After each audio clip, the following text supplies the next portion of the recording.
મિત્રો, આજે સોમવાર આપણું ચિંતન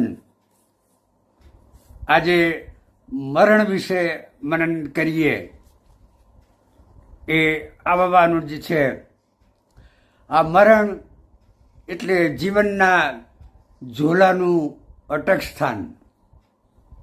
અંતઃકરણ જો નિર્ભર હશે તો મૃત્યુનો ડર લાગશે, અને અંતઃકરણ નિર્મળ હશે તો કશો ભય લાગશે નહીં.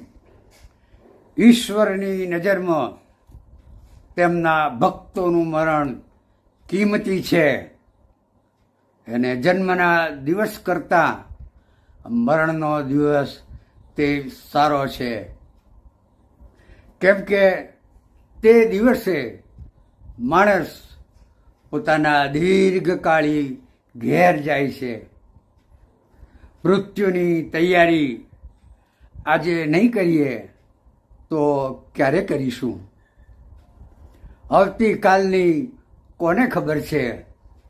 અને તેનો એટલે આવતીકાલનો શો ભરોસો છે? આજે હાલ જ માન્ય કાળ છે. ગુણ લક્ષણ અને ભક્તિભાવ વિનાનું દીર્ઘ જીવન, દીર્ઘ આયુષ્ય તે નિરર્થક છે. હર ઘડી મૃત્યુ માટે તૈયાર રહીએ, જેથી મૃત્યુ આવે ત્યારે આપણે આળસ કે ગફલતમાં હોઈએ એવું ના બને.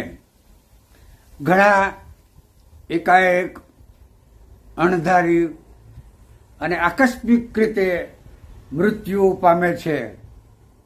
આપણને સ્વપ્ને તેનો ખ્યાલ હોતો નથી. એવી એક ઓચિંતી ક્ષણે ઈસુ આપણને લેવા આવશે.